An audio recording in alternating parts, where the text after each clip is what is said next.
screen starts glowing, and the film starts rolling. You wanna be knowing what you might be in for. So give the show a listen and find out what you're missing.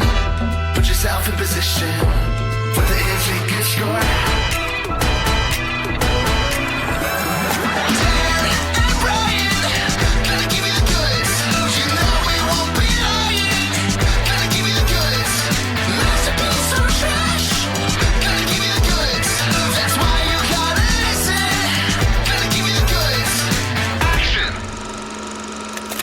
We just talked about Snow White and the Seven Dwarfs, and now we're counting down our top 5 Walt Disney Animation Studio movies. I know we're a little short on time here, but we have about 20 minutes until we need to wrap up for Brian.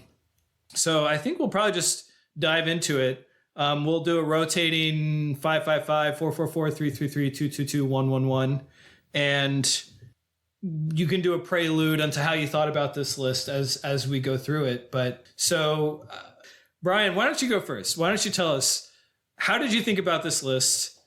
Maybe, I know you watched a lot. Maybe you can talk a little bit about that, what you watched in the past week, and what is your number 5? Yes, so as we said a little while ago, Dan and I were both short about 15 movies out of the 62 that we hadn't seen before. I went ahead and rectified that. I feel like I owed it to the podcast to do that at some point, do a deep dive marathon. Pull a Dan. Yes, to pull a Dan. And I'd always meant to watch all the Disney animated features eventually. Actually, just recently I had checked off a couple. I watched Melody Time and Make Mine Music a few weeks ago. So I thought, if not now, when? And so in the last 3.5 days, I watched Cinderella, Sleeping Beauty, Dumbo, Saludos Amigos, The Three Caballeros, Fun and Fancy Free, Brother Bear, Home on the Range, Chicken Little, Winnie the Pooh 2011, Frozen 2, Raya and the Last Dragon, Strange World, and Wish. Wow. That is a lot for 1 week, Brian. Yeah. all of these things that you hadn't previously had an interest in watching. True. So it's like a bunch of stuff that you didn't want to watch enough to watch it for fun, all at once. Right. So it's a chore. It blends together. Doesn't probably have the best effect on the ratings that I ultimately gave them. None of those cracked my top 5. Yeah. Not even Home on the Range? Just kidding. Not even Home on the Range. I put that at... I have firmer bottom ratings than I have top ratings. I had Home on the Range third from the bottom. The worst one, Fun and Fancy Free to me, and that's a pretty firm one. Not because of the subject, although Bongo the Bear didn't do anything for me.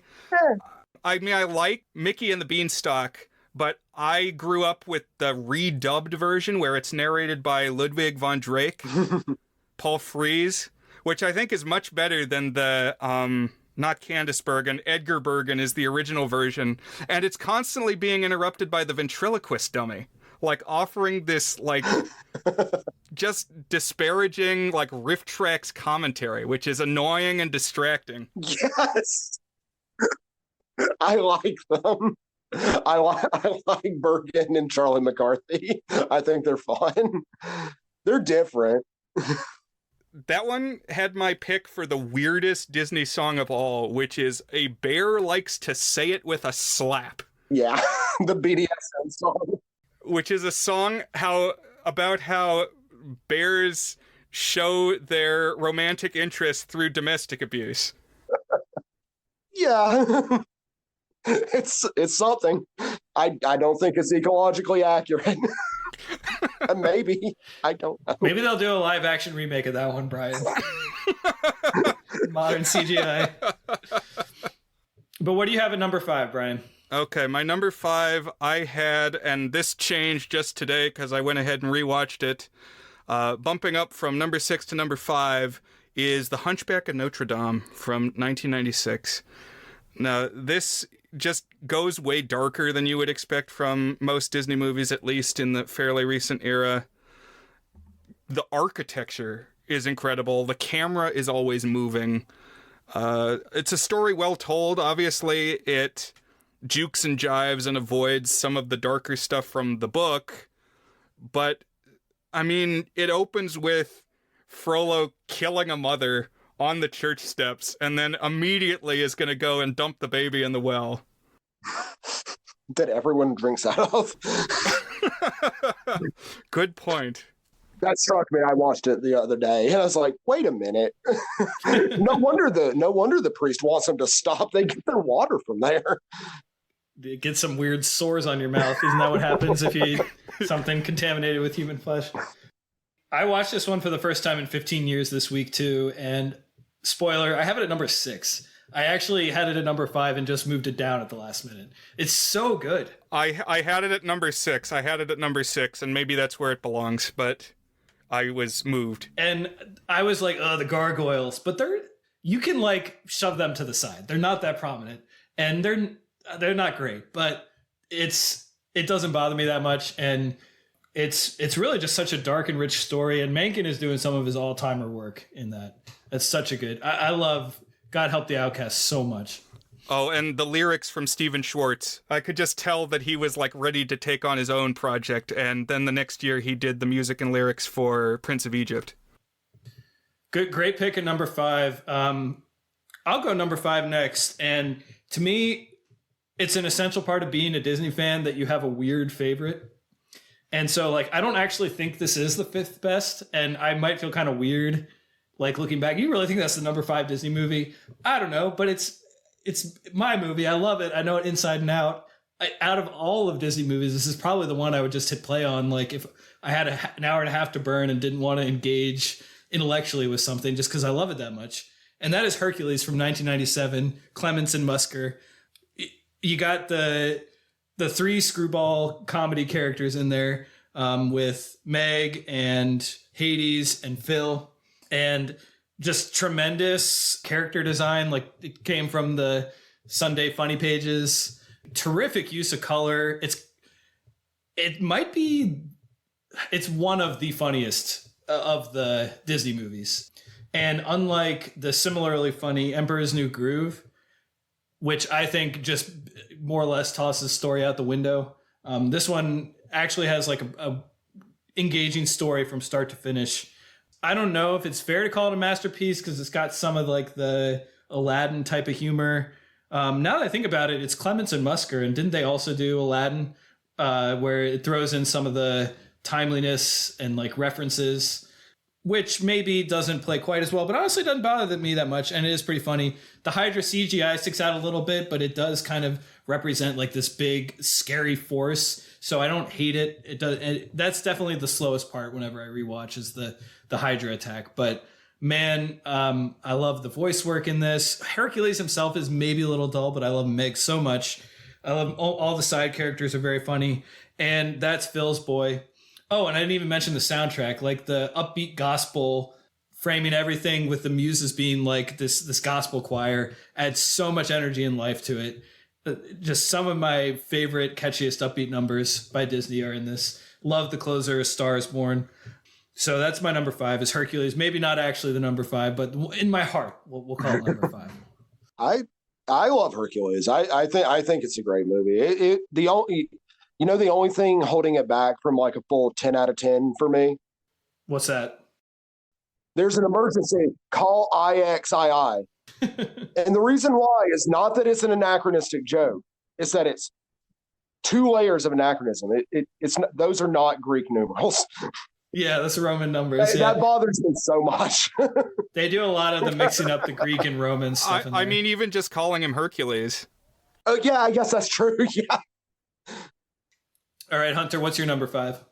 My number 5 is Tangled from 2010.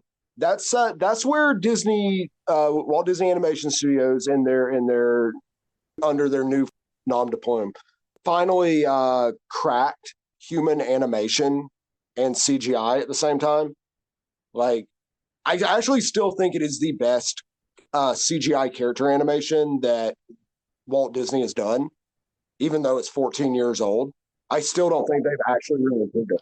The leap from Bolt to Tangled. Yeah, yeah, it's a pretty impressive gap, and beyond that, like you also have like the new ways that they were doing backgrounds to sort of give it a more painterly patina, while not surrendering any of the dynamism of camera movement and everything like that.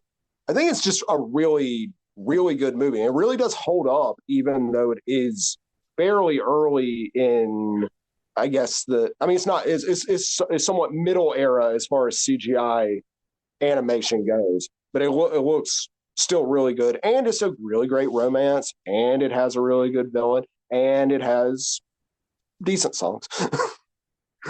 Yeah. Good enough songs.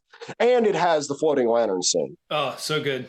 Which I was not aware was a real phenomenon the first time I watched Tangled, so I may overrate it on that account. I thought that was something they invented. I thought they was so imaginative. And they shouldn't exist. They're quite dangerous. They're fun, though. I'm sure they're very fun until the wildfire comes. Brian, what do you have at number 4?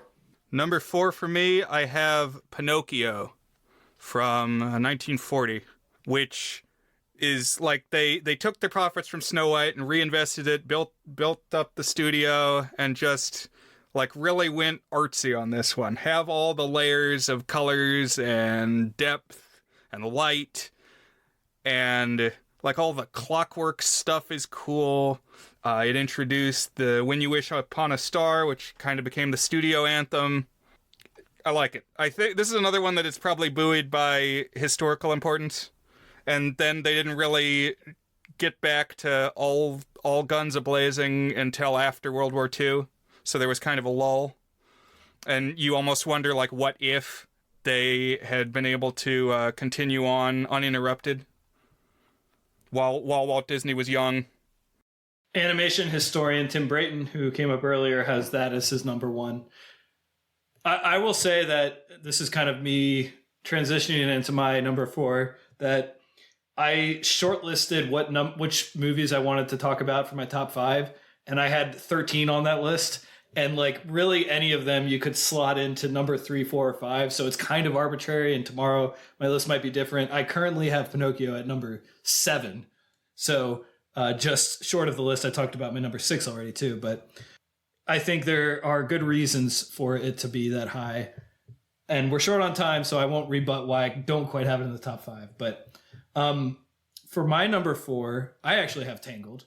I wanted a little bit of variety. I could have gone Golden Age, another Golden Age in there like Pinocchio, but to me, Tangled has just risen in my ranks every time I watch it. Part of that is because like a movie's music, for me at least, I don't know about everyone else, but like if I listen to music a lot, I tend to be more fond of it. It's like familiarity makes compositions more beloved, I guess. Like it's easier to swallow them.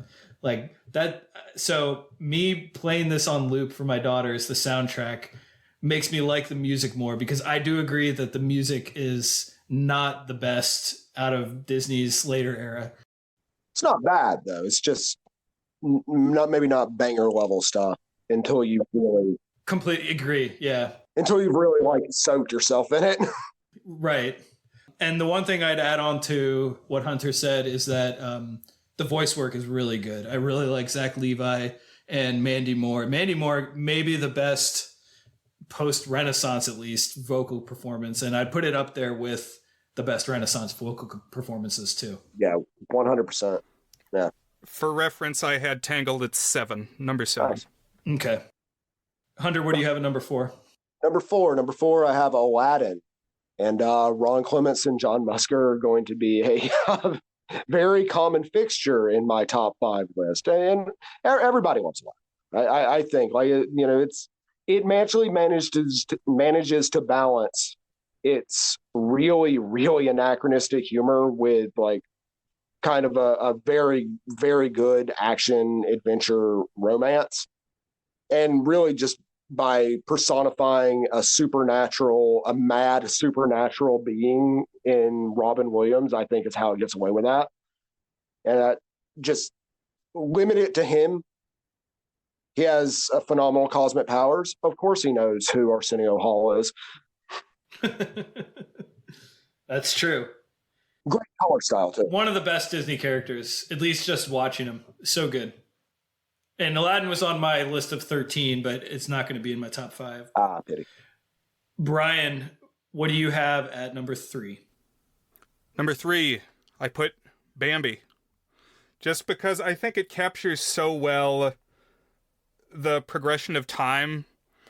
It gives us a year, so the cycle of the seasons, but pairs that with the fact that animals live shorter lives than humans do.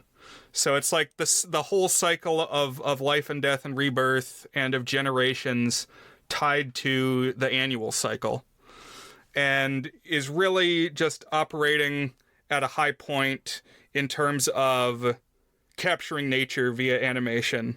And I think the best example of that is the April shower number where they conduct a rainstorm. And so you got this choral vocals, but also the way that they obviously studied like water dripping into water, and the way each one like plip, plip, just, you know, pops a little bit off the ground when it falls. It looks great, and you have the way that the pace changes and gets more menacing, and then the clouds part and it dissipates. Bambi is also my number 3. I think Bambi is a masterpiece, or like maybe just a hair's breadth short if you're going to hold the music against it at all. I don't remember too much of it after I watch it. It does kind of flow pretty well. And then there's a couple of segments that are a little too cartoony, maybe, but man, so good. The power of nature. And it just, it really has that mythic scope. And yeah, I mean, all of it's a metaphor for humans growing up, but it also is just a beautiful tribute to nature and the power of the world around us and the cycles of that and the interconnectedness of all of that. And yeah, man in general is the danger. Like our own human flaws are what bring us down. And it's just such a sweeping, touching, apocalyptic rebirth ending. Honestly, it might be the best ending to any Disney movie, with maybe Fantasia up there. It's glorious, great character design. I love the is he called the Prince of the Forest? The regal absent father that Bambi then becomes. The deadbeat dad. Exactly. He's a deer. It's the way. Right, and I'm glad it doesn't put too much of a point on everything being human. Yeah, I agree. Yeah. If you guys have never read the book is also really great. Oh, really? I had it as a kid, but I never read it. That book might actually be better. Weirdly enough. Wow. It's terrific. Felix Salten's Bambi: A Life in the Woods. Just figured I'd recommend that. That's great. Yeah. So I absolutely love Bambi. Number 3, Moana. Moana. Just a great adventure, and actually a really great musical, surprisingly, considering Lin-Manuel Miranda is involved. But it's terrific. Yeah, Ron Clements and John Musker.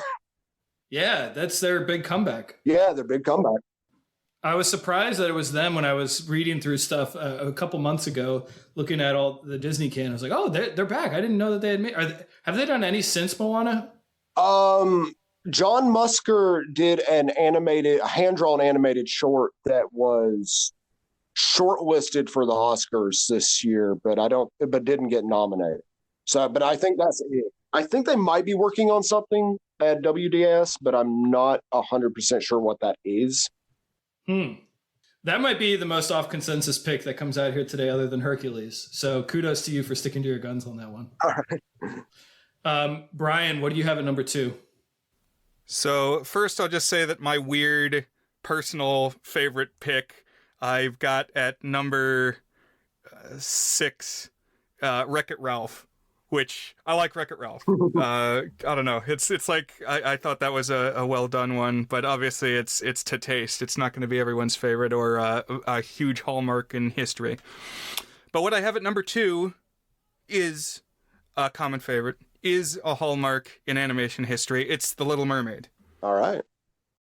Just great undersea visuals, really established that what we're doing with Disney movies going forward is channeling Broadway. We're going to bring in Broadway stars and Broadway composers and lyricists and that's the template we're going to work from, and did it with aplomb. I mean, if you look at the movies that were coming out in the 80s, this is a quantum leap.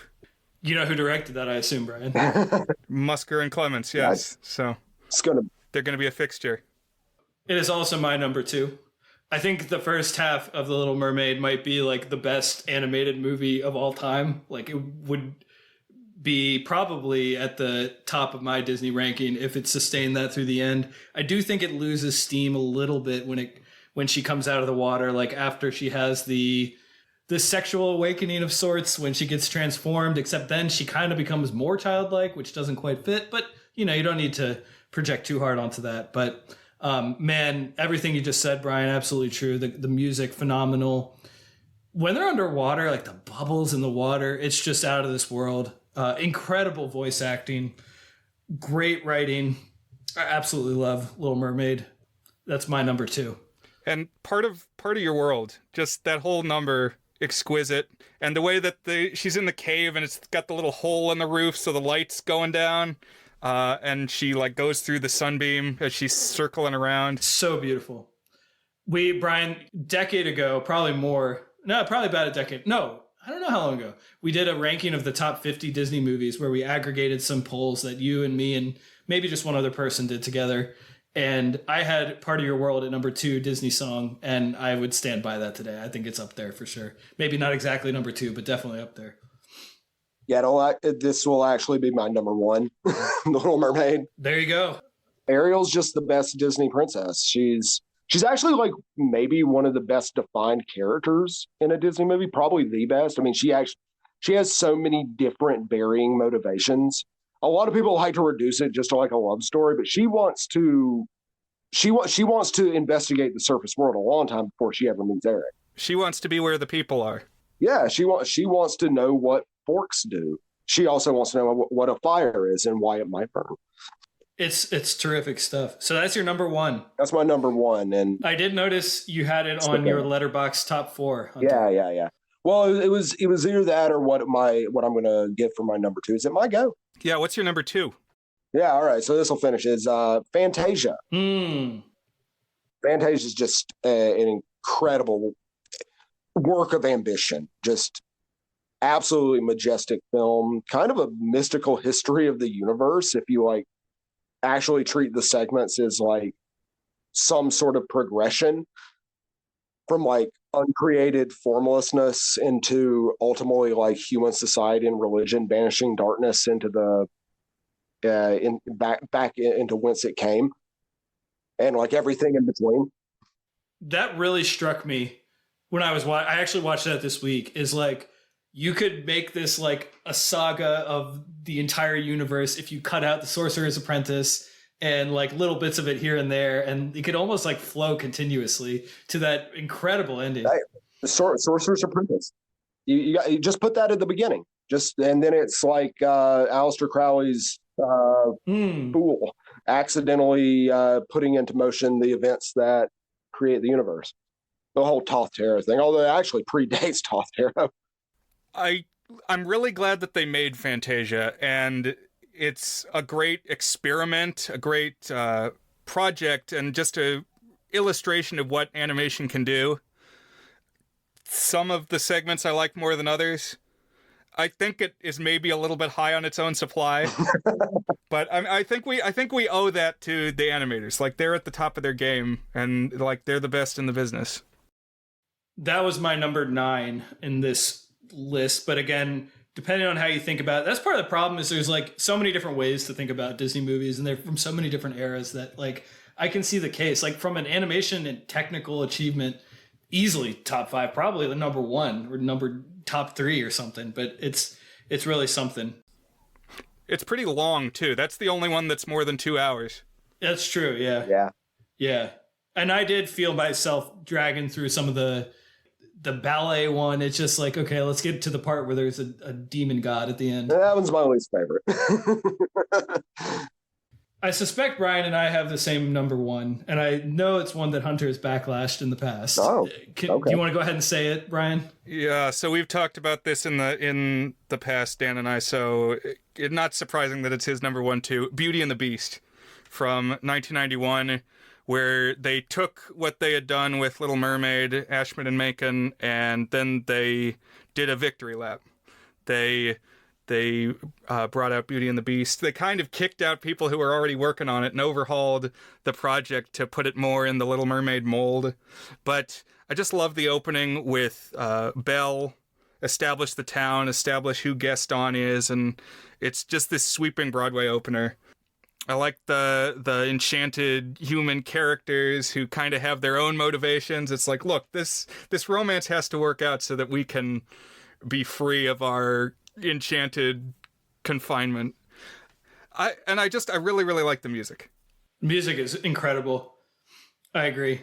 I mean, if I were to just base it off of music, this might be at the top two. And like, honestly, I was tempted to just do my 5 favorite soundtracks, and it wouldn't be that much different from what I ended up picking. I probably would have had Lion King on there, which I had at number 8, bumped up to the top 5. But then I was like, I don't want to be all Disney Renaissance in my top 5. But I mean, I agree with all that. I think to me, it has the most sweeping fairy tale sense of adventure. It's not quite mythic in the same way that the early ones are, but it just makes my heart soar like I'm going on an adventure in the way that plenty of other movies don't. And its themes work so well. Its story is so tight and exciting. Love Gaston. The music is incredible. Everything Brian said too.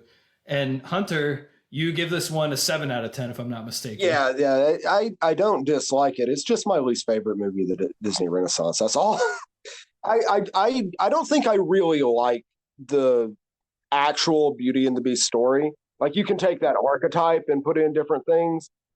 I think it's the same with Pinocchio. I actually don't like Collodi's Pinocchio very much. But if you can take that archetype and do all sorts of great things with it. But the actual Beauty and the Beast story is like, dude locks a woman in a dungeon for a while until she's nice to him. Like, ultimately, that is the story. But it reveals so much about the way that we view the world. But no, I mean, I think there's something to that. But yeah, I don't want to be too reductive about it. I mean, it's still an enjoyable movie, and it does have great songs. Has some of the ippiest, or at least like least stable character animation of the Renaissance with Beth. And I'm not really in love with her character because you compare it to Ariel, who's an archaeologist and an explorer and a gambler with her own soul. And Belle's character is that she can read. She likes books, yeah. She can read. She likes books. Yeah. No. And she likes picture books. Yeah, I feel like a lot of my appreciation for the movie is the lyrics. Is, as a specimen, yes, I'm intimidating. And I'm especially good at expectorating. That's a great line. I frequently cite going full Gaston when we're eating eggs. It's like, you got to just house the eggs.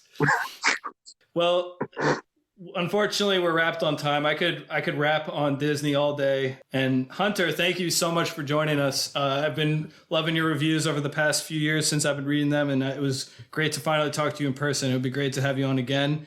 And thanks for coming with the top 5 and talking Snow White with us. Thank you. And thanks, Brian. Oh, yeah, it was a pleasure to meet you, Hunter. Yeah, thanks for joining. You write great reviews. Everybody check out Kinemalogue and also join the Goods Discord because we post some supplemental media there. I imagine we'll drop some Disney song clips, if nothing else. Brian, we have reached the end of a theme month. What are we going to be watching next week? Oh, geez. Wow. You know, we've got other guests coming up in the not-too-distant future, but what do I want to watch? It's going to be St. Patrick's Day, so let's watch another Disney movie. It's Darby O'Gill and the Little People from 1959. Early leading role from Sean Connery. All right. I have watched half of this before. I've never seen the whole thing, but I'm excited to talk perspective. What do you call it? Forced perspective with you, Brian?